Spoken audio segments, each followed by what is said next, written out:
Zoom out.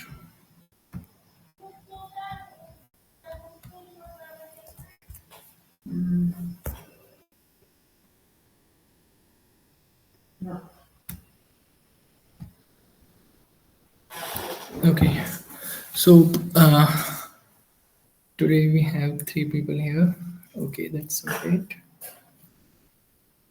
Before we start, I have something for you. I need a bit help. Someone from you can check the data that is available in the real time data that you can real life data of whole world. Like whenever you're using the Matplotlib, there are some data that you can find of maybe India or USA or anything, where you can get the data of terrain, the mountain range, Everest, or anything like that. So, anyone want to plot that thing? What you actually, what you have to do simply, what you have to try to do, you have to fetch the data, and there are many open source website like you can get the data from ISRO as well, you can get the data from NASA as well. You have to just download some IRF files, you have to install them and explore how you can use that data to plot them on Matplotlib, so that like whenever you see the data of earth terrain maybe, or Indian terrain, something like that. Okay, so if just anybody is interested in it, I will help surely, but I need that graph. Anyone can do that. The steps how you have to do, I will let you know, but anyone interested? Basically it will be a plotting of the mountain range available in world. Aisha. Okay, anyone else?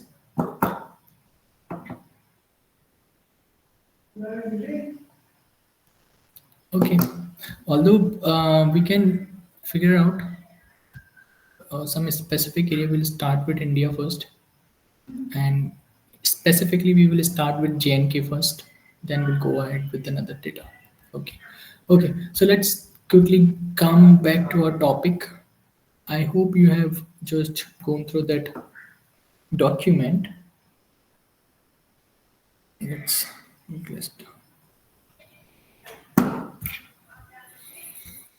look. So before moving ahead in the machine learning, there is a two requirements you could say, or before moving ahead with the linear regression or any related things, there are equations that we have already discussed, that there are some equations, either you're working in the linear regression or you are working polynomial regression, whatever. Okay, so for solving those equations we need SciPy and a specific version of SciPy, that is scikit-learn. Okay, so we will be exploring SciPy and scikit-learn. Like SciPy is mostly like enhanced version of NumPy, nothing more than that. SciPy is like whenever you're specifying mathematics and scientific calculation, we're talking about SciPy. And whenever you're talking about the equations and polynomial equations and integrations, differentiation, or probably you have to, I hope you are aware about Fourier transform and Z transform, getting the data of electric signals, electronic signals, that is all available in SciPy and specifically in scikit-learn. Okay, so let's explore it, how we can determine the linear regression and other things with the help of scikit, and let's build a model today. Let's see basic model, how we can create a model and get the printed or maybe whatever we want to do. Let me quickly share my screen. Before that, let's have a look at it.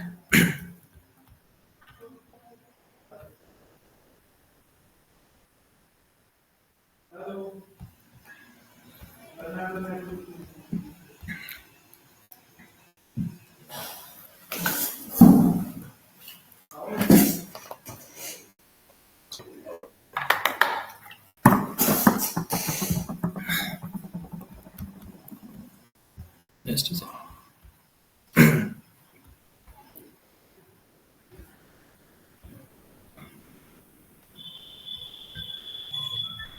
Okay. So first, this SciPy, you can simply use this pip command to install it. Pip install SciPy. And if you're installing the scikit-learn, the SciPy will be already installed. So it's better if you are installing scikit-learn. Let me share that as well.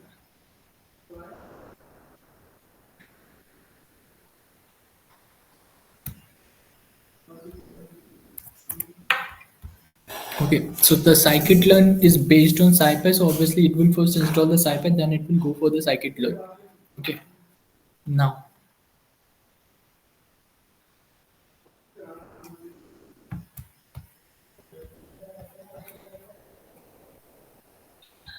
good. So basically, let specify the features of the sci-fi, like how we can use it. First use case is linear algebra, integrations, differentiations, optimization, signal and image processing, statistics, obviously, and solving the differential equations as well. Okay, and then how it is using the data or from where it is getting the data. It might be getting the data from the mathematical operations, and it can get the data from numpy as well, like obviously numpy arrays, and also uh, where we are using it or where we can use it, data science obviously. But apart from the data science, why we have to just go through with the SciPy sometime, because whenever you're working on signal processing part, if I'm not sure if you're from electronics or electrical background, but if someone is from electrical and electronics background, if you are doing the signal processing, the first and the easiest way to do the signal processing with the help of SciPy. You can use the Fourier transform, you can use the filtering and a lot of tools that are available in the SciPy library.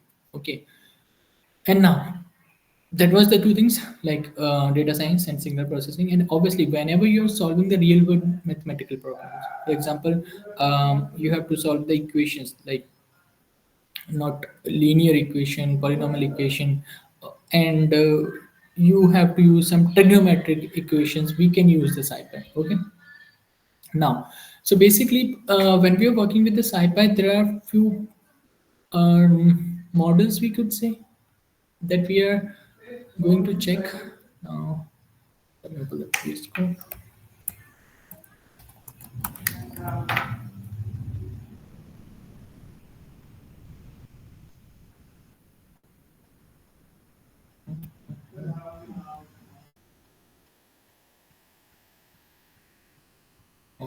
Okay. Now,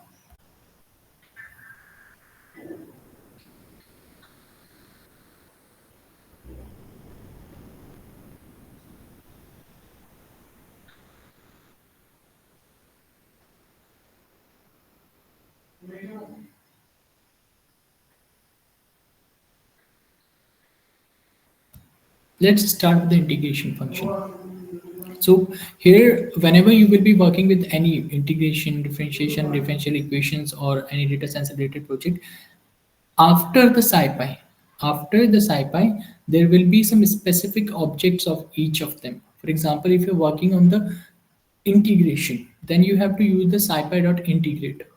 There are already predefined things. Okay. So for example, let's take an example here.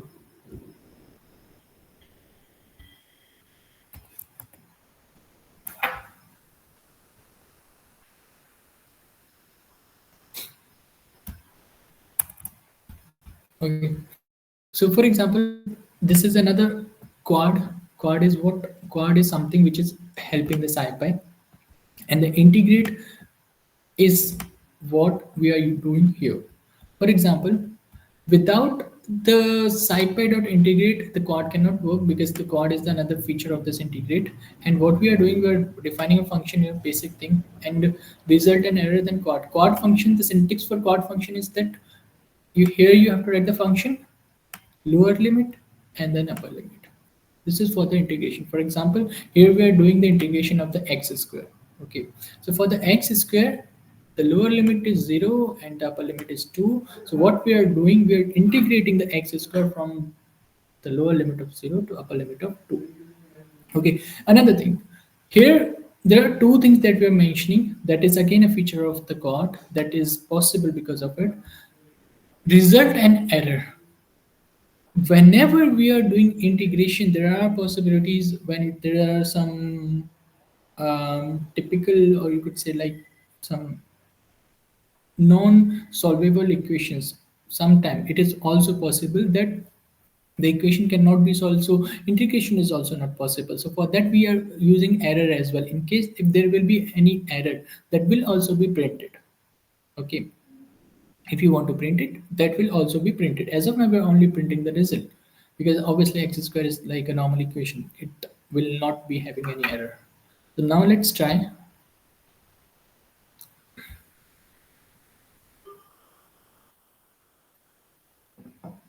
Okay, so here we can easily get the value of the integration.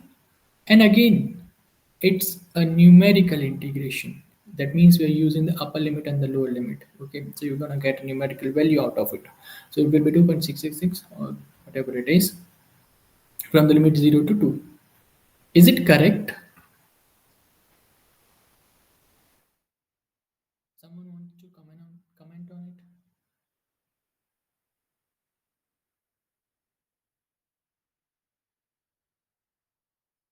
What's the integration function of x square? बोलो, x square का integration क्या होता है भाई? x³/3. X cube by 3 है ना? तो जब upper limit minus lower limit करेंगे तो ट्राई करना यही आएगा.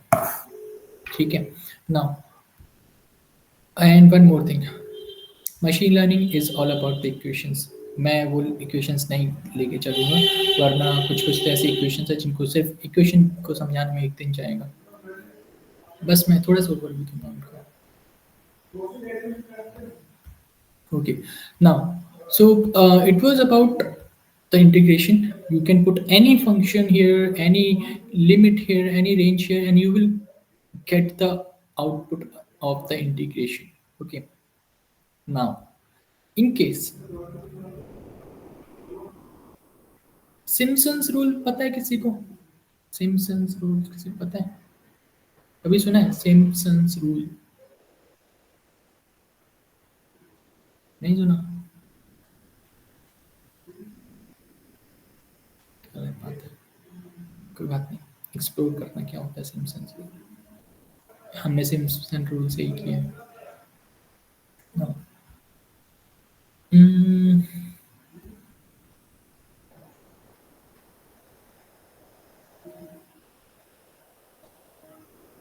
now, one more example we'll see. Look, for example, you have to do optimization in case if you want to find the minimum value, or if you want to minimize the function, or you want to get the maximum value. Then again, by putting the simple value of the function and then one more object of it, here it is. Look. So again, here apart from SciPy integrate, we have SciPy optimize, and it's all about the optimization. There are many functions in it that you can see here. बहुत सारे होते हैं. ठीक है, जिसमें से हम क्या यूज कर रहे हैं? मिनिमाइज. क्यों? क्योंकि हमें मिनिमाइज वैल्यू निकालनी है इसकी. लुक, सो यहाँ पे हो क्या रहा है कि ऐसे समझिए कि जो फंक्शन है हमारा एफ एक्स, यानी कि जो हम वैल्यू लेके चल रहे हैं, उसमें हम क्या कर रहे हैं? स्टार्टिंग पॉइंट ऑफ ऑप्टिमाइजेशन होता है कि जीरो से हम देखना चाह रहे हैं कि इसकी मिनिमम वैल्यू क्या होगी. इनिशियल हम वैल्यू इसको दे के चल रहे हैं. जो हमने वहाँ पे लिखा है ना, cross zero equals to zero, वो एक्स नहीं है, वो cross x zero equals to zero. उसका मतलब हम इनिशियली गेस कर रहे हैं कि आफ्टर जीरो इसकी जो स्टार्टिंग पॉइंट जीरो लेने के बाद इसका मिनिमम वैल्यू कितना आएगा. ठीक है. एंड नाउ जो result dot F U N है, ये हमें क्या देगा? Minimum value of the function देगा. निकालते थे ना हम बचपन में कि फंक्शन की मिनिमम वैल्यू निकालो, एंड कौन सी वैल्यू पे एक्स फंक्शन की मिनिमम वैल्यू आ रही है. तो that is for that only. Okay. तो ये जो डॉट फन है ये हमें मिनिमम वैल्यू देगा फंक्शन की, और ये जो डॉट एक्स है ये क्या देगा कि कौन से एक्स की वैल्यू पे फंक्शन की मिनिमम वैल्यू आ रही है, but we are starting from zero, जो हमने पहले यहाँ पे बता दिया है।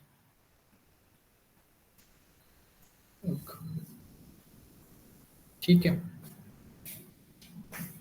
Zero minimum value, value of x is -2.022। अब एक बात बताओ, ये -2.0000002 क्यों आ गया लास्ट में?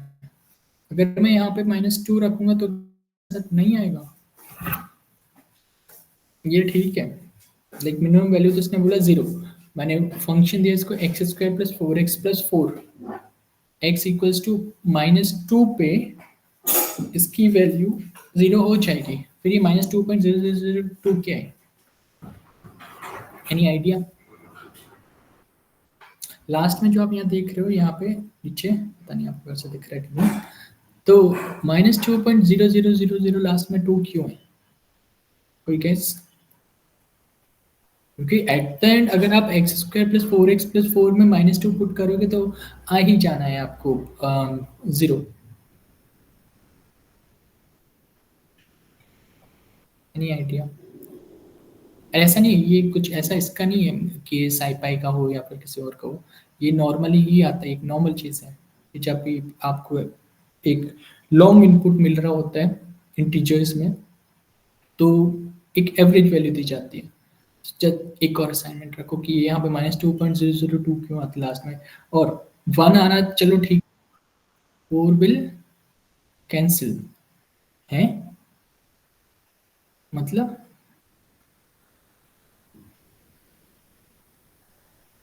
नहीं, 4 विल कैंसिल, वो तो ठीक है ना कि एक्स स्क्वायर प्लस 4x+4 था, हमने -2 पुट किया तो ये हो गया -8 + 4 + 4, तो हो गया जीरो। बट वो तो -2 पे हुआ ना, बट इसने तो वैल्यू ऑफ एक्स दी है -2.000 और फिर लास्ट में 2 लिखा है, मैं उसका बोल रहा हूँ, वो तो है ही ऑब्वियस है। ये आप देखिएगा कि कैसे करते हैं, वो सॉरी क्यों आता है ना। ये हो गया हमारा एक एग्जांपल कि किसी भी फंक्शन की मिनिमम वैल्यू निकालनी हो तब कैसे निकालेंगे, जैसे ये मिनिमाइज है ऐसे ही मैक्सिमाइज है, कोई अलग उसमें अलग चीज़ नहीं आनी, उसमें भी आपको एक वैल्यू देनी होती है, मैक्सिमाइज फंक्शन यूज करना होता है, रिजल्ट डॉट फंक्शन लिखना होता है, रिजल्ट डॉट एक्स लिखना होता है। तो ऐसे करके आप, ये तो मैंने स्क्वायर लिया जैसे कि हम आसानी से समझ सके, आप क्यूब और एक्स की पावर 4 का भी कर सकते हो आराम से। ठीक है, now let's take one more full example, जो कि हमें लीनियर रिग्रेशन में हमेशा ज़रूरत रहती है जिसकी,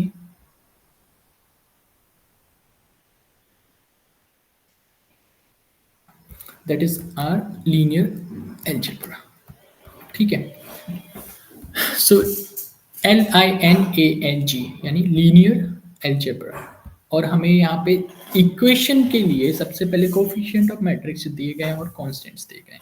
कोफिशिएंट्स ऑफ मैट्रिक्स मतलब क्या, एक्स प्लस बी की फॉर्मेट में हम इसमें इक्वेशन लिख रहे हैं, मतलब कि जो यहाँ पे आपकी इक्वेशन होगी वो क्या होगी, जैसे फर्स्ट में हमें लिखा है 3,2 और फिर लिखा है 1,1, that means equation will be 3x + 2y, coefficient कितना है फर्स्ट के लिए 18, तो इक्वेशन होगी हमारी 3x + 2y = 18, दूसरी इक्वेशन हमारी होगी x + y = 8। ठीक है, तो जब भी हमें यहाँ पे ब्रेक करना होता है इक्वेशंस को, कभी भी अगर हम मशीन लर्निंग में या लीनियर रिग्रेशन में कभी भी कहीं पे भी करेंगे तो हम ऐसे ब्रेक करते हैं कि पहले एक मैट्रिक्स बनाते हैं कोफिशिएंट्स का, जिसमें पहले इक्वेशन के कोफिशिएंट्स लिख देते हैं, दूसरे इक्वेशन के कोफिशिएंट लिख देते हैं, दूसरा हम बनाते हैं कांस्टेंट्स का, जिसमें हम पहले के लिए कांस्टेंट और दूसरे के लिए कांस्टेंट लिखते हैं। ठीक है, अब नाउ यहाँ पे हम जो फंक्शन यूज कर रहे हैं वो हम फंक्शन यूज कर रहे हैं सॉल्व फंक्शन। ठीक है, अब सॉल्व फंक्शन में क्या होगा, ये सिर्फ और सिर्फ कौन सी इक्वेशन को सॉल्व कर सकता है अभी, क्योंकि हमने यहाँ पे सिर्फ दो वेरिएबल लिखे ए और बी, तो that is defined for A x equals to B, A x equals to B. क्यों A x equals to B, क्योंकि यहाँ पे सिर्फ एक ही वेरिएबल एट अ टाइम रहेगा। क्यों, क्योंकि ये लीनियर है, यहाँ पे स्क्वायर नहीं है या कुछ और नहीं है, यानी कि ए क्या होगा हमारा कोफिशिएंट मैट्रिक्स होगा और बी क्या होगा हमारा कांस्टेंट, एक्स क्या हो गया जो हमारे वैल्यूज हैं, either it is for x और either it is for y, यानी कि अगर मैं ऐसे बोलूँ कि ये पहली इक्वेशन है वो 3x+2y=18 है, तो x और y को अगर हम वेरिएबल मानेंगे तो इसको हम पूरे को बोलेंगे ax, और b क्या हो गया हमारा कोफिशिएंट, और आउटपुट वैल्यूज हमें क्या आनी है x और y में आनी है। ठीक है, let's print it.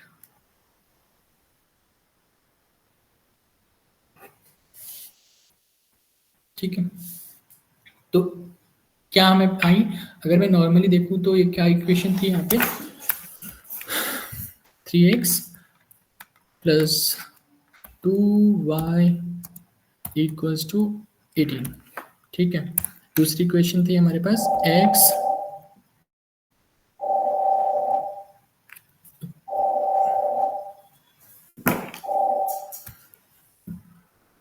x plus y equals to 8, यानी y इक्वल्स टू क्या हो गया, x मैंने 8 पुट करोगे तो यही वैल्यू आ जानी है। ठीक है, अगर मैं यहाँ पर रखूंगा 2 और 6, यानी कि 2 + 6 = 8, यानी सही वैल्यू। ठीक है, तो ये छोटी मोटी मैथमेटिक्स की बातें। अब सेम ऐसे ही आप कर सकते हो स्टैटिक्स के लिए, और जो इसमें थोड़ा सा मैं बोलूँगा थोड़ा सा टफेस्ट चीज़ जो आती है तब आती है जब आप इसमें क्या कर रहे होते हो, सिग्नल प्रोसेसिंग कर रहे होते हो। अगेन मुझे पूछना पड़ेगा, कोई है यहाँ पे? अरे यार मत करो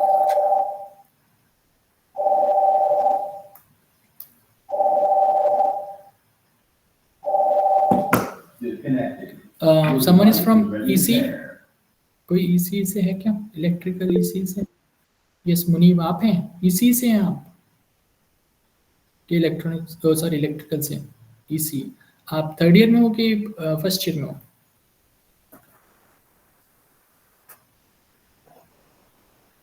यार जितनी देर में टाइप करते हो उतनी देर में माइक ना खोलिएगा। चलो कोई बात नहीं, सिग्नल प्रोसेसिंग पढ़ लिया आपने?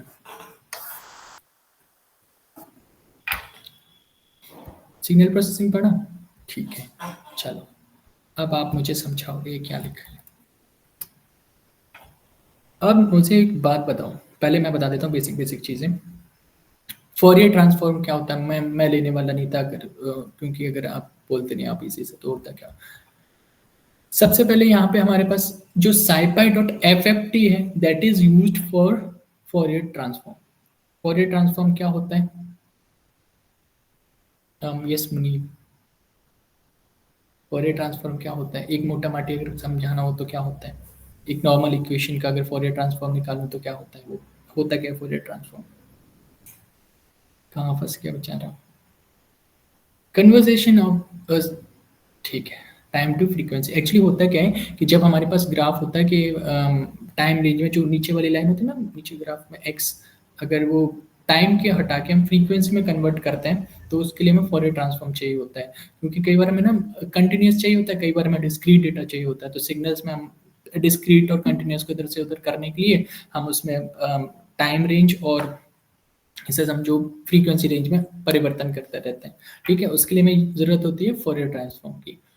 नेक्स्ट, इसमें हम प्लॉट करेंगे एक ग्राफ, लेकिन यहाँ पे जो मैं ऐसा समझो कि जो लाइन स्पेस करके मैं, जो np डॉट लाइन स्पेस करके मैंने लिखा है 0 1 1000, ये जो हम पहले पढ़ चुके हैं, जरा कोई बताएगा क्या होता है लाइन स्पेस 0 1 1000? इसमें क्या क्या इनपुट है यार, 15 बार पूछा है सेम चीज। इसका आउटपुट एरे क्या होगा टाइम का? 0 1 1000 लाइन स्पेस, बोलो जल्दी।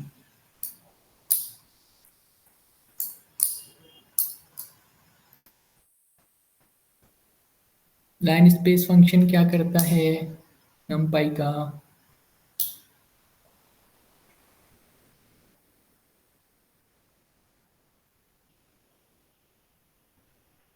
क्या मुनीब आपने हैंड रेज बताने के लिए कर रखा है? फिर तो आप बता सकते हो। Just 1 second, okay.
सॉरी,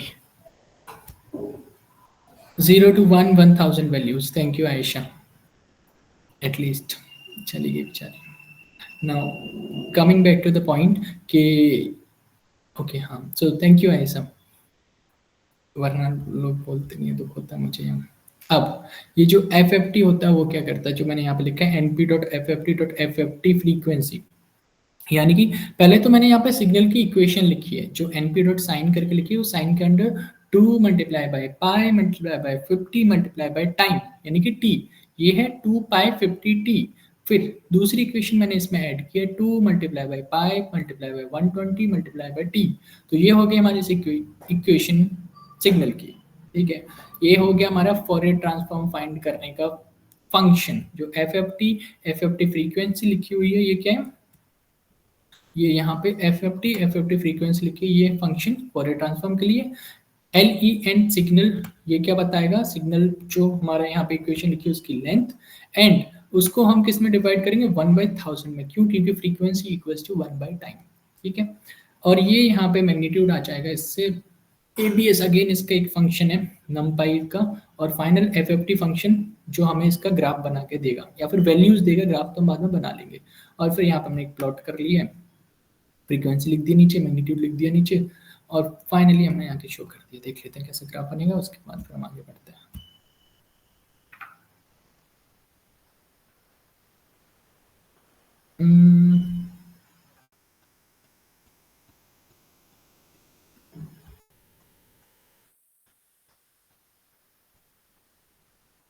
ठीक है, तो ये आ गया हमारा छोटा सा ग्राफ कि कहीं ना कहीं 50 के आसपास इसको वैल्यूज मिल रही थी, अराउंड 500।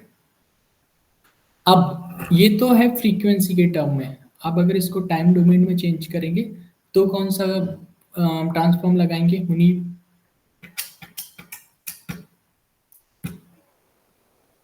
कि ये तो हो गया नॉर्मल एक फ्रीक्वेंसी में आ गया। अब फ्रीक्वेंसी टाइम में हम जा सकते हैं क्या, गुड, ठीक है। तो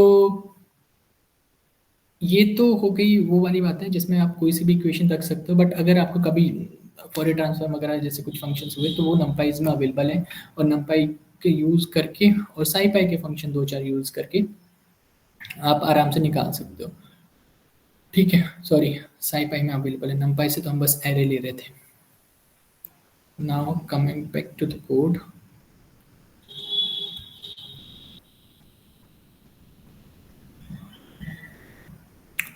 तो अब हम ज़रा साईपाई को यहीं पे थोड़ा कंट्रोल करके यहीं पे रोक देते हैं, क्योंकि साईपाई में और भी बहुत सारी चीज़ें हैं, इंटरपोलेशन करके होता है।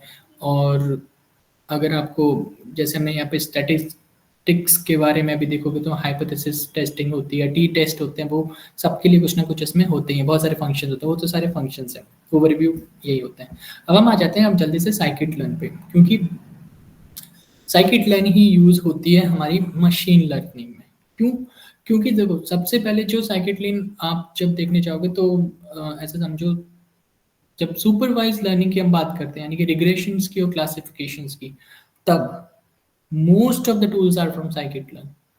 जब हम अनसुपरवाइज लर्निंग की बात करते हैं, फॉर एग्जांपल क्लस्टरिंग की, तब साइकिट लर्न। जब हमें डेटा को प्री प्रोसेस करना होता है, फॉर एग्जांपल इनकोडिंग, डिकोडिंग करके भी कुछ चीज़ें होती हैं, अगेन इलेक्ट्रॉनिक्स में होती हैं और कंप्यूटर साइंस में भी होती हैं, जो मैं कल आपको भी बोल रहा था कि कैसे हम कंप्रेस करते हैं फाइल को, और ऐसे ही कि मतलब कोई भी फाइल को अगर हम भेजते हैं तो इनकोडिंग करते हैं, तो होता है कुछ की होती है, कुछ डेटा हम देते हैं, कुछ डेटा भेजते हैं, तो उससे कुछ इनकोडिंग होती है। आप जब अगर डेटा कम्युनिकेशन अगर कभी किसी ने पढ़ा तो उसमें बताते हैं। तो उन सब के लिए हम किसका यूज़ करते हैं, साइकिट लर्न का। और फाइनली जो ऐसा समझो एक और इम्पोर्टेंट पॉइंट है, वो है मॉडल इवोल्यूशन। आपने कोई मॉडल क्रिएट किया, ठीक है, फाइनली अब आपको क्या करना है, उस मॉडल को इवेल्यूट करना है, evaluate on the basis of may be accuracy, may be precision, और कुछ भी। उसके लिए हम किसका यूज करेंगे, साइकिट लर्न का, ठीक है। और एक और अच्छी बात होती है कि ऐसा समझो कि जो साइकिट लर्न है वो एपीआई है एमएल एल्गोरिथम्स के लिए, ठीक है। अगर आप ऐसे बोलो इसको तो कंसिस्टेंट एपीआई है एमएल एल्गोरिथम्स के लिए, जिसको ये बैक से सपोर्ट करता है। ठीक है, कौन? Scikit learn. नाउ जो पूरी की पूरी साइकिट लर्न है, पूरी, वो नंपाइज, पांडास और मैटप्लोटलिब, तीनों चीज़ों को इंटीग्रेट करके बनाई गई है। ऐसा नहीं है कि साइकिट लाइब्रेरी की जो मतलब साइकिट जो लाइब्रेरी है वो उसके कोड को अलग से कुछ चीज़ों को इस्तेमाल करके बनाए गए, नहीं। फंक्शंस इसके सारे के सारे नंपाइज, पांडा और मैटप्लोटलिब तीनों को मिला दिया गया और किसी अच्छे इंसान ने इसकी लाइब्रेरी बना के हमें कुछ और फंक्शंस क्रिएट कर दिए, ठीक है, जिसके बेस पे पूरी मशीन लर्निंग आ गई। ठीक, तो ये तो ओके, वैसे एक एग्जांपल अब जल्दी से ले लेते हैं, एक दो एग्जांपल और हो गया कि लाइक वर्क फ्लो क्या होता है कि मशीन लर्निंग की जब हम बात करते हैं साइकिट लर्न में, तो सबसे पहले हम डेटा को लोड करते हैं, फिर हम क्या करते हैं, डेटा को प्री प्रोसेस करते हैं, फिर हम डेटा को स्प्लिट करते हैं, फिर हम मॉडल चूज करते हैं, फिर हम मॉडल को ट्रेन करते हैं, फिर हम इवेल्यूट करते हैं मॉडल को, और फाइनली लास्ट में जाके हम बोलते हैं कि हाँ, this is my prediction for this specific data. ठीक है, तो जो बेसिक स्टेप्स होते हैं अगर आपको याद रखने हैं, तो सबसे पहले हम क्या करते हैं, मॉडल को लोड करते हैं, सॉरी डेटा को क्या करते हैं, लोड करते हैं। डेटा एक बार लोड हो गया, फिर हम डेटा को बोलेंगे प्री प्रोसेस करेंगे। प्री प्रोसेस मतलब में उसमें क्या क्या आ सकता है, जैसे मुझे डेटा क्लीन करना है, या फिर मुझे उसे ट्रांसफॉर्म करना है एक वेरिएबल से दूसरे में, या फिर एक डोमेन से दूसरे डोमेन में। ये हो गया कि लोड कर लिया मैंने इंपोर्ट करके, फिर मैंने प्री प्रोसेस कर लिया, फिर मैं इसको करूंगा स्प्लिट। क्यों? क्योंकि डेटा सेट जब हमारे पास आता है ना, तो ट्रेनिंग से पहले हमें उसे टेस्ट में स्प्लिट करना पड़ता है, क्योंकि ये करना पड़ता है, क्योंकि मशीन लर्निंग में जब भी आप कोई डेटा देने चाहोगे, तो होगा क्या कि आप कोई भी डेटा दोगे, वो ऑटोमेटिकली वो होगा कि डेटा स्प्लिट हो जाएगा टेस्टिंग सेट बनाने के लिए। फॉर एग्जांपल आप खुद ही बोलोगे ये 4 टेस्टिंग सेट है, और इनमें से आप इनको मॉडल ट्रेन कर लो 4 टेस्टिंग सेट बनाने के बाद पूरे डेटा को, ठीक है। फिर उसके बाद आप क्या करते हो कि एक एमएल एल्गोरिदम चूज करते हो, सुपरवाइज, अनसुपरवाइज और रीइंफोर्समेंट, जो भी एमएल एल्गोरिथम आप सेलेक्ट करते हो। फाइनल आप क्या करोगे, मॉडल को ट्रेन करोगे, यानी कि जो मेरा मॉडल है उसको मैं क्या करूंगा, ट्रेनिंग डेटा में कन्वर्ट करूंगा, जो रेडी हो जाएगा पूरे मॉडल की एल्गोरिदम जो मैंने पहले सेलेक्ट कर ली होगी, जो भी सुपरवाइज अनसुपरवाइज जो भी, तो वो क्या करेगा, पूरे ट्रेनिंग डेटा को फिट करेंगे हम जो हमारे एल्गोरिदम है उसमें। उसके थ्रू अब हमें क्या आएगा, आउटपुट, यानी कि इवेल्युएशन। तो फाइनली जो हमारा जो इवेल्युएशन होने के बाद डेटा बन के आएगा, वो हम यूज करेंगे प्रिडिक्शंस में। तो लास्ट स्टेप होता है मेक प्रिडिक्शंस, कि जो हमारा ट्रेंड मॉडल है वो क्या करेगा, प्रिडिक्शंस करेगा। लंबा प्रोसेस हो गया, but this is how the scikit learn work with machine learning. ठीक है, नाउ साइकिट लर्न बोलो या फिर मशीन लर्निंग का ही वर्क फ्लो बोल दो, ये पूरे मशीन लर्निंग का वर्क फ्लो हो गया कि आपको कैसे कैसे 6 या 7 स्टेप्स में आप अपने मॉडल को ट्रेन करते हो। तो सबसे पहले इसमें आता है साइकिट लर्न में डेटा सेट को हैंडल करना। ठीक है, अब साइकिट लर्न में ऑलरेडी बहुत सारे बिल्ट इन डेटा सेट्स हैं। ऐसा कुछ नहीं है कि आपको पहले डेटा सेट्स क्रिएट करना है फिर उसके बाद कुछ करना है। अ, अपने लिंक्डइन पे जाऊँ क्या मैं, तो आप अगर चाहो तो मैं बहुत सारी पोस्ट इसके रिलेटेड कर रखी हैं। सबसे जो फेमस डेटा सेट है मशीन लर्निंग में और साइकिट लर्न में, वो है आइरिस डेटा सेट। ठीक है, you can do wonderful things with the help of this data set. जब भी आप एआई में यूज करते हो इस आइरिस डेटा सेट को, तो आप बहुत सारी चीज़ें कर सकते हो, क्योंकि ये एक, ये मानो आर्ट हो गया, म्यूजिक हो गया, बहुत सारी चीज़ें हम इसके हेल्प से कर सकते हैं। अब हम देखते हैं इसका एक पहला पहला बेसिक एग्जांपल। ठीक है, लोड करना।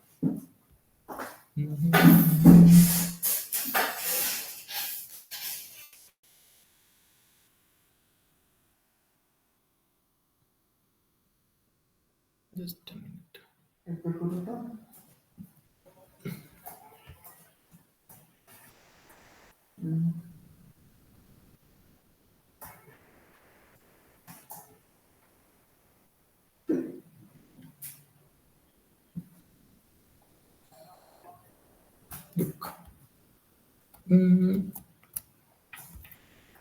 look, ये इनको अभी फ़िलहाल के लिए इग्नोर मारो कि इनपुट वेरिएबल और आउटपुट वेरिएबल्स क्या होते हैं, कि जब भी हम आइरिस डेटा सेट के साथ कुछ भी कर रहे होते हैं तब हमें वेरिएबल्स तो ऑब्वियसली चाहिए ही चाहिए, बट फिलहाल के बस इसको रन करके देखते हैं कि डेटा सेट का डिस्क्रिप्शन क्या आता है। क्या है हमारा स्टेटस?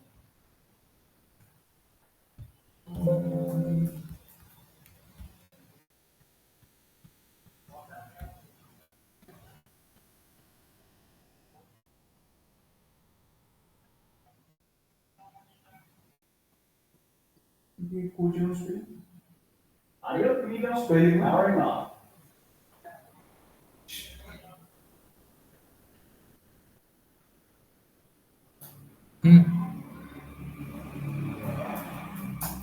इसको क्या हो गया, आ गया आ गया आ गया।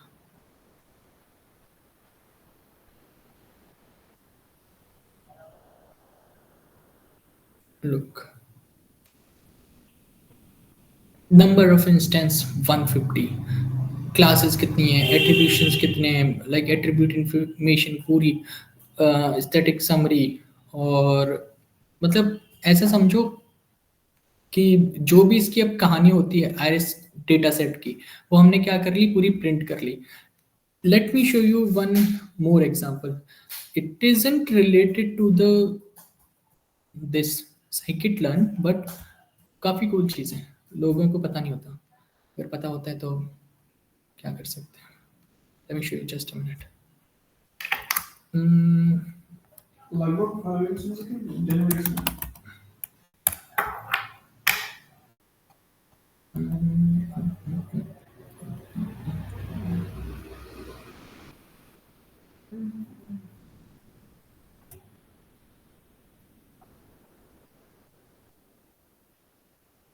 Uncle's 280, what is 287? 287, what is 7,000?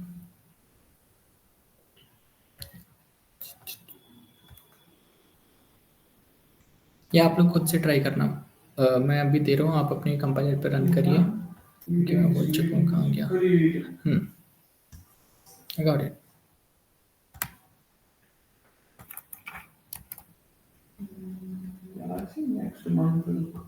आप लोग बस इंपोर्ट दिस लिखिए अपने कंपाइलर पे, देखो क्या आता है।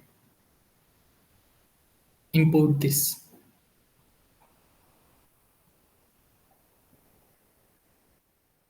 फिर जो आउटपुट आएगा वो यहाँ कॉपी पेस्ट करना चैट बॉक्स पे। आज एक बेचारा सिमरत नहीं आया, जरूर से इसको होगा।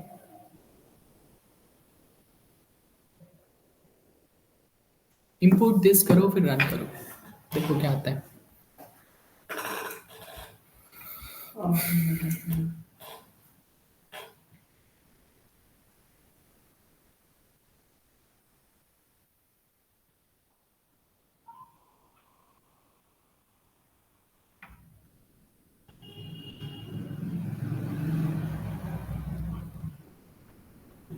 ये क्या हो गया, beautiful is better than ugly, explicit is better than implicit, simple is better than complex. Basically ये जो है, आप ऐसा समझ लो, चाहे तो बोल दो एक पोइट्री है या पोइम है, या फिर बोलो these are the rules for writing a program in Python. क्यों? इसको जो हम बोलते हैं, इसको हम बोलते हैं Zen of Python, ZEN, Zen of Python. ऐसा समझो, these are the guiding principles for writing the code in Python. अब इसको एक पोइम के वे में लिखा गया था, जो फिलोसफी ऑफ पाइथन के नाम से भी जानी जाती है, रैंडमली आ गया, क्योंकि कहीं ना कहीं वो इसी आइरिस डेटा की तरह ही आउटपुट देता है। ठीक है, तो ना वैसे अगर ये रूल्स देखोगे ना तो सच में पाइथन कोड बेटर होता है, अगर ये रूल्स को फॉलो करोगे, कि चाहे आप भले देख लो कि simple is better than complex, और practicality beats purity, unless explicit is silenced, और कहीं लिखा होगा रीडेबिलिटी काउंट्स यानी कमेंट्स लिखो, तो कहीं ना कहीं रूल्स तो अच्छे थे। चलो वापस आ जाते हैं। ये और दो चार और ऐसे थे, आयरिस डेटा सेट का मैं ढूंढ रहा हूँ, पता नहीं नाम क्या। हम्म।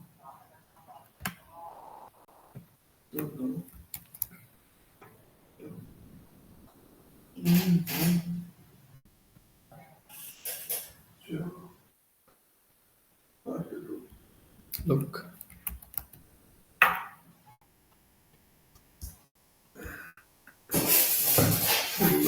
या गोल्ड में।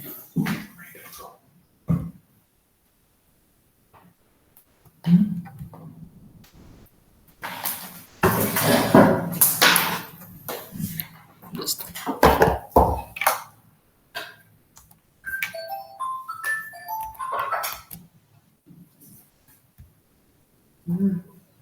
Yine burada bir sınav kuvveti ama bir ama bir kullanıcı numara bitmiş.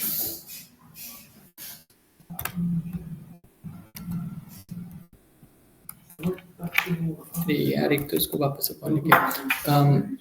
अब share it in the group. दो चार हमारी कुछ लाइब्रेरीज हैं साइकिट लाइन के थ्रू, जिनको हम रन करके फ्लावर प्रेडिक्शन हो गया या फिर कुछ और मॉडल ऑलरेडी ट्रेंड है। क्यों? क्योंकि आइरिस डेटा सेट हमें क्या करता है, प्री बिल्ड डेटा बहुत सारा दे देता है, तो उनके बेस पे आपको मॉडल ट्रेन करने की भी ज़रूरत नहीं होती है। आप प्रिडिक्शंस बहुत सारे लगा सकते हो। Let me try typing it in the group, अगर हुआ। क्योंकि टेक्स्ट जो है ये बोल्ड टेक्स्ट है, तो ये अपने आप ही ऐसा रहता है।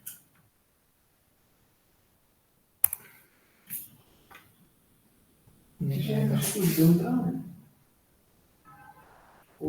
टेक्स्ट फॉर्मेटर पता है आपको क्या होता है? एक्चुअली जब आप टेक्स्ट फॉर्मेटर एक बार यूज़ कर लेते हो ना, फिर वो टेक्स्ट को कहीं भी प्रिंट करने जाओ, कहीं पे भी कॉपी पेस्ट मारो, वो बोल्ड का बोल्ड ही रहना है। अनटिल अनलेस आप उसका कोड नहीं हटाते हो पीछे का नोटपैड पे डाल के। ट्राई दिस कोड, अगर आप में से किसी की में चल रहा, मे बी व्हाट्सएप ने रिड्यूस किया हो। ग्रुप पे देखो, मैंने शेयर किया है।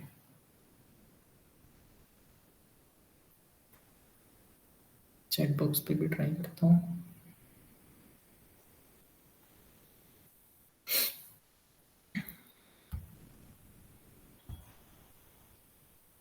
यहाँ भी नहीं हटा। देख रहे हो? कभी मतलब आप अगर बेसिक कुछ लिखोगे ना और फिर उसे बोल्ड करने की कोशिश करोगे, चैट बॉक्स में बोल्ड नहीं होगा, पर ये चैट टेक्स्ट हमेशा बोल्ड रहेगा, कहीं पे भी आप कॉपी पेस्ट मारो। ज़रा ट्राई करो इसको।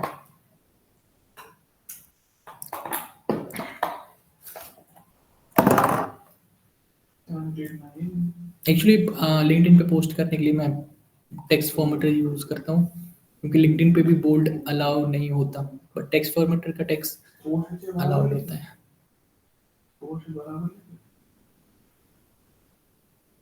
रन किया किसी ने?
हुआ किसी का रन हुआ? वेट कर रहा हूँ भाई, कोई कर भी रहा है कि मैं फिजूल वेट कर रहा हूँ? Someone trying? क्योंकि मुझे तो आलस आ रहा है भाई टाइप करके लिखने में।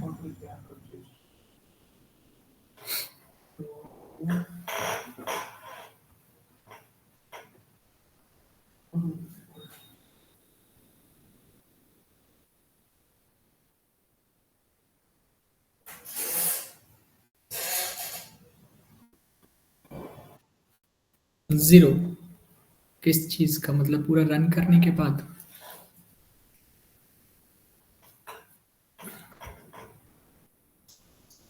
लुक सो बेसिकली एक बार आप वापस से कोड चेक कर लीजिएगा, मैं बता देता हूँ ये मोटा-मोटी है क्या। ये इसमें ना हम 2-3 चीज़ें हम यूज़ कर रहे हैं। पहला तो डेटा सेट को हम कैसे डिसीजन ट्री में डालते हैं कि यहाँ पे जो पहला फॉर एग्ज़ाम्पल मैं यहाँ पे डालता हूँ यहाँ पे वापस से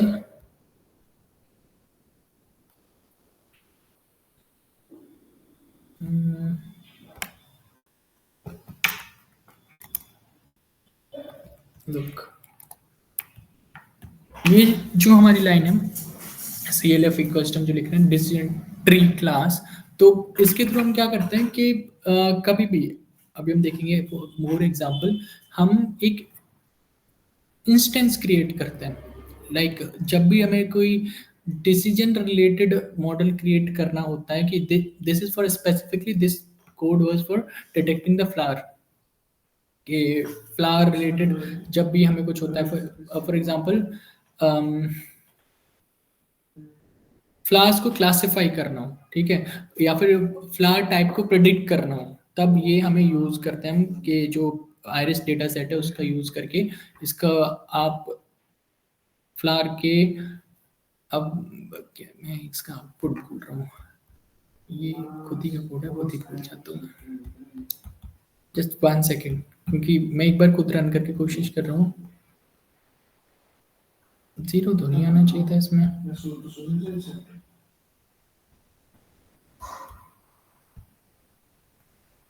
इसका वो पास वाली वेबसाइट पे थी इसका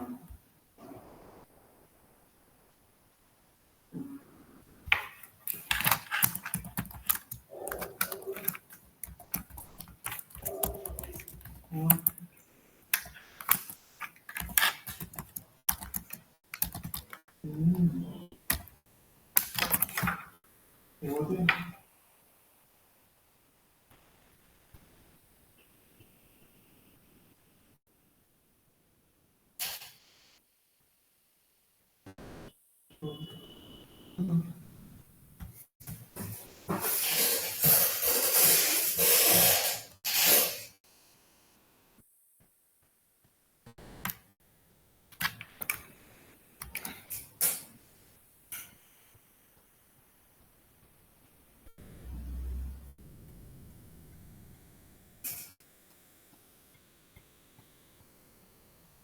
ट्राई दिस नाउ।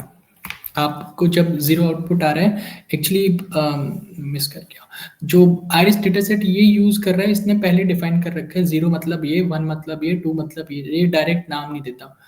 तो वही मैं ढूंढ रहा था क्या था। अब print data dot target names करो तो जो आइरिस डेटा सेट में 0 को नाम दिया होगा उसका नाम आ जाएगा। एक बार चेक करो आ रहा है, जो कोड आपने लिखा उसके नीचे लिखो print data set dot target name.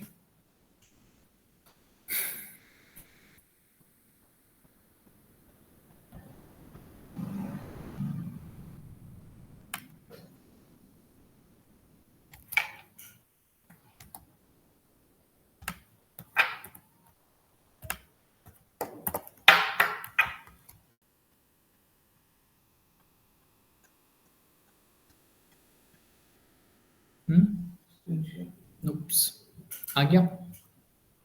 Yes, अब इस जीरो के पास जितने भी टारगेट नेम्स थे, जीरो अभी भी नहीं है, ये इसमें 3 वैल्यूज होती हैं, आइदर जीरो आइदर 1 और 2। तो setosa is refer to zero, versicolor is refer to 1, virginica जो भी नाम है उसका वो रेफर टू 2, ठीक है। अब अगर इसको प्रिंट करना है then you can go for this. जो प्रेडिक्ट हमने किया था 5.5, 3.5, 1.4, 0.2, एक्चुअली ये एक डेटा सेट फिजूल में हम प्रिंट कर रहे हैं, और प्रिडिक्शन अगर जीरो आता है तो उसको हम फ्लावर नेम लिखा, तो इसको ट्राई करो तो वो इस सेटोसा ही आएगा, सेटोसा होता होगा कोई तो भी फ्लावर, ठीक है, क्योंकि आइरिस डेटा सेट है तो हमारे रिलेटेड तो कुछ है नहीं, इंडियन डेटा सेट अभी तक बनाया नहीं किसी ने। आप लोग कभी ट्राई करो डेटा सेट बनाओ इंडियन, ठीक है। तो वन मोर टॉपिक कि पता नहीं क्यों मैं आइरिस डेटा सेट पे पहुंच गया, बहक गया थोड़ा टॉपिक से. Let's come back to the things that we were doing. एक और चीज.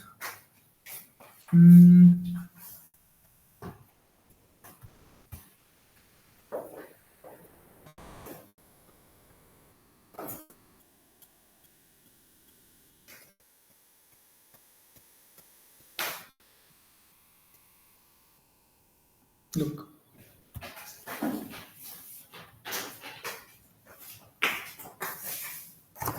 जो कल हम बात कर रहे थे कि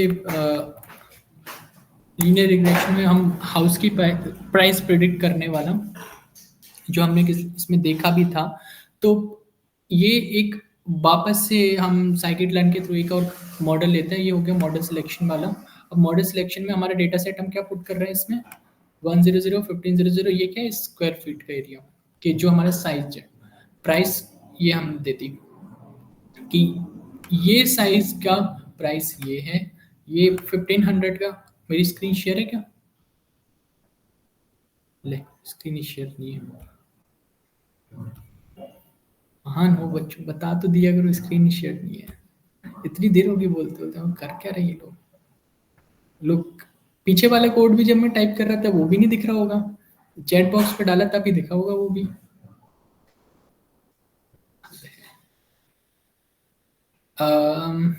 अभी दिख रही screen. Afraz, Aisa, Munib. Okay, cool. Now, let's quickly go through this कि यहाँ पे मैंने इस पूरे डेटा को किस में क्रिएट किया, डेटा फ्रेम में. क्यों डेटा फ्रेम में क्रिएट किया? क्योंकि मुझे चाहिए था लेबलिंग साइज और प्राइस की. तो इसलिए मैंने with the help of pandas मैंने एक डेटा फ्रेम क्रिएट किया जिसमें मैं इसको यूज करूंगा एक सैंपल की तरह. ठीक है. अब ये सैंपल जब ऐसे समझो स्प्लिट फीचर्स जो अभी हम बात कर रहे थे, इसको मैंने किस में डिवाइड किया, पूरे डेटा को किस में डिवाइड करूंगा, स्प्लिट करूंगा साइज में और प्राइस में. तो मैंने एक और डेटा फ्रेम बनाया साइज के लिए, एक और डेटा फ्रेम बनाया प्राइस के लिए. अब यहाँ पे आता है काम किसका, ट्रेन करने का और सेट जो हमने क्रिएट किए उनको टेस्ट करने का. ठीक है. तो पहला जो यहाँ पे ट्रेन टेस्ट स्प्लिट आ रहा है, ये अगेन किसके थ्रू है, sklearn यानी कि साइकिट लर्न के थ्रू हम इसमें मॉडल को क्या करते हैं, सेलेक्ट करते हैं. सिंटेक्स इसका क्या होता है, बहुत बेसिक होता है कि पहले तो एक्स एक्सिस में ट्रेनिंग होती है, एक्स एक्सिस में टेस्टिंग होती है, वाई एक्सिस में ट्रेनिंग होती है. एक्सिस मतलब कुछ नहीं, ये जो एक्स और वाई है वो, और कुछ नहीं है कि पहले x को ट्रेन करो, फिर x को टेस्ट करो, y को ट्रेन करो, y को टेस्ट करो with the help of train test split. कैसे कि और जो पूरा डेटा होगा उसमें मैंने टेस्ट साइज इसका क्या दिया, 0.2. डिपेंड करता है आप पे कि आप कि कौन सा साइज बढ़ाते हो. 0.015 0.51 0 से लेके 1 तक आप अपना टेस्ट साइज रख दो. ठीक है. और x और y क्या है, जो हमारे यहाँ पे दो डेटा सेट्स हैं स्प्लिट करके हमने जो रखे. ठीक है. तो ये हो गया एक basic training and testing set के लिए. अभी फिलहाल जब हम इसको रन करेंगे, लुक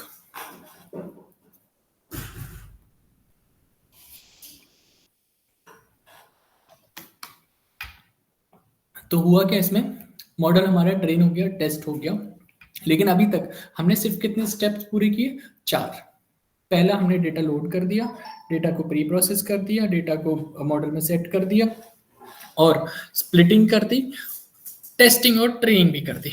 उसके अलावा भी हमने इस पे मॉडल में जब हम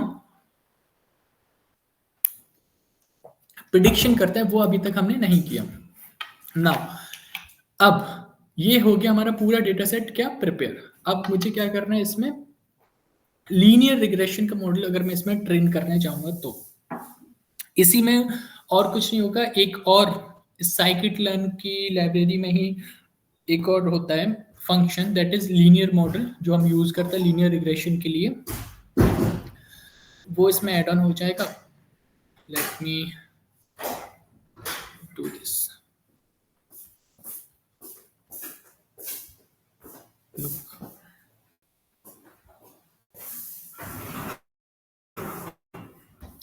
ये हमारा डेटा सेट क्या हुआ, प्रिपेयर हुआ. अब इस डेटा सेट में मैं क्या करूंगा, डेटा मॉडल को इनिशियलाइज करूंगा with the help of linear regression. Linear regression में अगर मैं ये मॉडल डॉट फिट तो चलो हो गई, बट लीनियर रिग्रेशन कल हम जब बात कर रहे थे तो मतलब लीनियर रिग्रेशन क्या था? कोई आइडिया लीनियर रिग्रेशन मतलब क्या? इतनी बड़ी पीडीएफ फाइल भी भेजी थी, उसमें तो बहुत डिटेल में भी लिखा होगा।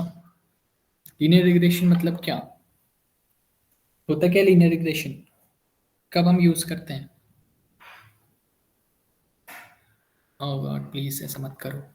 लीनियर रिग्रेशन के बारे में बस एक लाइन बता दो, फिर तो मैं आगे बोल दूंगा। लीनियर रिग्रेशन क्या होता है?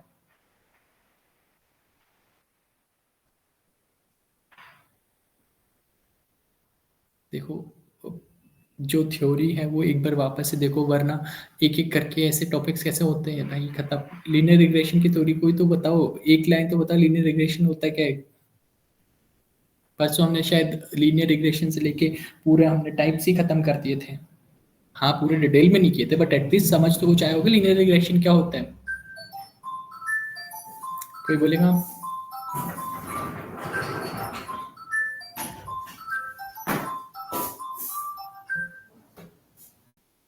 सामने कोड लिखा भाई देख लो। लीनियर रिग्रेशन चलो कोई नहीं बता रहा, मैं एक कोड डाल देता हूँ चैट बॉक्स में। अभी इसके आगे हम पढ़ेंगे कल, अगर आप मुझे लीनियर रिग्रेशन बता देते देन। अच्छा, regression is predicting numbers, one dependent variable and one independent variable. अगर गूगल किया होगा तब भी चलेगा, but still relation between dependent and independent variable. Thank you. Same he example लिया था कल भी, यही बोल रहा था कि प्राइस ये है, साइज ये है, तो ऑब्वियसली यहाँ पे हम क्या करेंगे, नॉर्मली हम कंपेयर करेंगे दो चीजों को, एक्स ट्रेनिंग और वाई ट्रेनिंग, यानी कि जो हमारा इनपुट जो हम इसमें दे रहे हैं मॉडल में ट्रेन करने के लिए, वन सेकेंड यहाँ पे, यानी कि जब मैं साइज और प्राइस, एक यहाँ पे क्या है कंपैरिजन हम कर रहे हैं डिपेंडेंट और इंडिपेंडेंट के बीच में। ये किस पे डिपेंड कर रहा है, प्राइस इसके साइज पे, और ये साइज किस पे डिपेंड करता नहीं है, तो ये हो गया comparison between dependent and independent variable. तो इसलिए हम इसको क्या बोल रहे हैं, ये हमारा लीनियर रिग्रेशन का एक मॉडल है, जिसमें मैंने एक सबसे पहले, जिसमें हम जब भी हम लीनियर रिग्रेशन को यूज करना चाहेंगे, लीनियर रिग्रेशन फंक्शन को मैं नाम किससे इक्वल कर दूंगा, मॉडल के। मुझे लीनियर रिग्रेशन बार बार नहीं लिखना और कुछ नहीं, मैंने एक ऑब्जेक्ट क्रिएट किया मॉडल नाम से, जो क्या है लीनियर रिग्रेशन का। अब मॉडल डॉट फिट, कोई भी मॉडल आप यूज करोगे मशीन लर्निंग का, वो लीनियर रिग्रेशन हो गया, कोई भी आप हर एक को फिट करते हो उसके एल्गोरिथम में, लीनियर रिग्रेशन या फिर जो भी, तो उसमें डेटा कौन कौन सा हम फिट कर रहे हैं, एक्स और वाई। तो ये फिट का बस डेटा इसको पुट करने के लिए यूज होता है ना। अब हमें प्रिंट करना है मॉडल पैरामीटर्स कि जो कल हम डिस्कस कर रहे थे, x इक्वल टू वाई आएगा या फिर x इक्वल टू 2xy आएगा, mx से जो भी। इंटरसेप्ट आपको पता होगा कि जब भी आप ग्राफ पढ़ते हो दो ही चीजें होती है, एक होता है स्लोप, एक होता है इंटरसेप्ट। स्लोप मतलब कितना एंगल बना रहा है, इंटरसेप्ट मतलब वाई एक्सिस को कितने पे कट कर रहा है। अगर आप एक्स पे देखोगे तो एक्स पे कितने पे इंटरसेप्ट कर रहा है, डिपेंड कि आप कौन से वेरिएबल पे काम कर रहे हो। लाइक अगर आप लिख रहे हो y equals to m x plus c, तो जो सी होता है वो क्या होता है, इंटरसेप्ट होता है। किस पे होता है, वाई पे या एक्स पे? बोलो बोलो जल्दी बोलो। अगर मैं लिख रहा हूँ y equals to m x plus c, तो जो c इंटरसेप्ट है वो किस पे है, y पे या x पे? y पे। यस ठीक है। तो दो ही चीजें आप हम यहाँ पे प्रिंट करेंगे पैरामीटर्स में, कि जो प्रेडिक्शन से पहले हमें स्लोप पता पड़ जाए और एक इंटरसेप्ट पता पड़ जाए। अभी भी हम यहाँ पे डायरेक्ट प्रेडिक्शन पे नहीं आ रहे, हम सिर्फ और सिर्फ अभी मॉडल को अपलोड कर रहे हैं।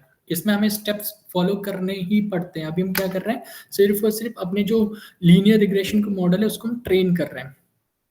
अब हम यहाँ पे आते हैं कि प्रेडिक्शंस अगर मेक करने होंगे तो क्या करना है। एक मिनट, कौन है? हेलो,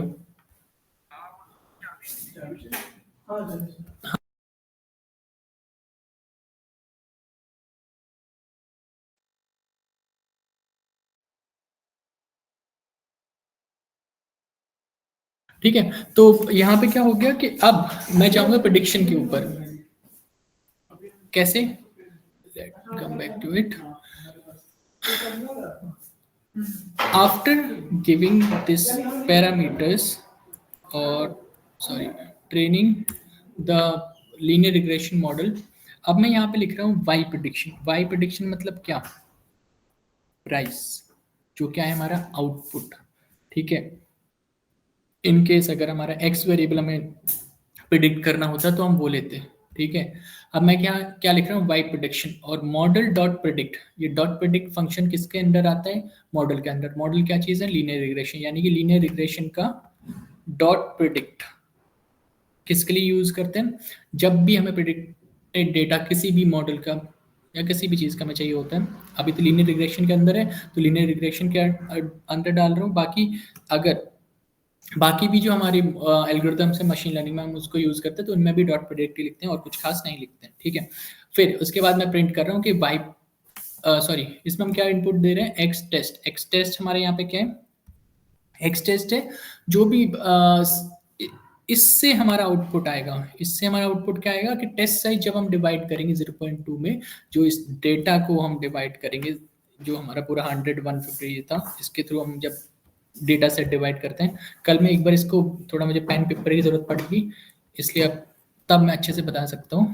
पेन पेपर तो नहीं, बोर्ड का यूज करूंगा कि कैसे इक्वेशंस इसमें सॉल्व होती हैं, बट फिलहाल के लिए इसको रन करके देखते हैं।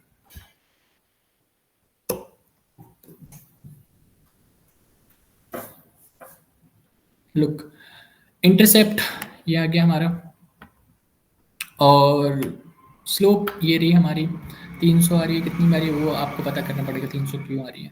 बट प्रिडिक्टेड प्राइस जो आ रही है वो आ रही है 450000। अब कोई मुझे बताएगा, अब बहुत ज़्यादा टाइम हो गया, बट क्विकली कोई बता सकते हैं 450000 कितना हो गया? ये 4,50,000। ये किस चीज़ की प्रिडिक्टेड प्राइस है और ये है किसकी? मतलब क्या आया ये? कोई गेस कि मतलब ये जो प्रिडिक्टेड प्राइस है किसकी? कोड से कुछ समझ आ रहा है?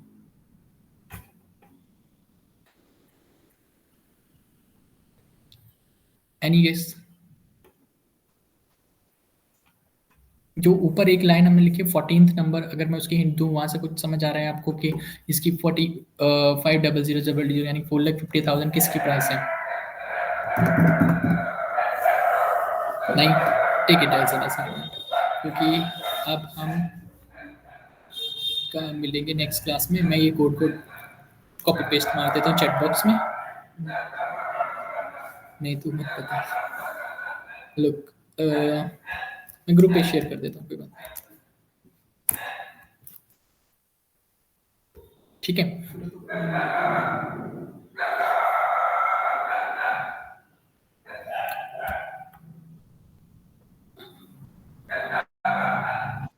एक्स टेक्स्ट और वाई पता नहीं, आप देख के आना वाई किया या जो भी, पर वो 450000 कल बताना आपके। कल क्लास रखें या छुट्टी करते हैं? संडे है, डे ऑफ चाहिए। पूछ भी तो चार चार भी नहीं यार, 3 बचे, चौथा भी भाग गया। ऑफ ऑफ, एक और कोई बोलो ऑफ। डेमोक्रेसी है ना भाई, ठीक है ऑफ। ओके आयशा, हाँ आपको मैंने बोला था ना, फिर आपको अपना संडे सेक्रीफाइस करना पड़ेगा। मैं आपको डिटेल शेयर करूंगा जो मैं बोल रहा था, आप एक बार गो थ्रू करिएगा, कुछ समझ आया ठीक है, वरना फिर कोई बात नहीं, ठीक है। जो मॉडल ट्रेन करने की हम बात कर रहे थे टेरन निकालने के लिए। Okay bye bye, will see you.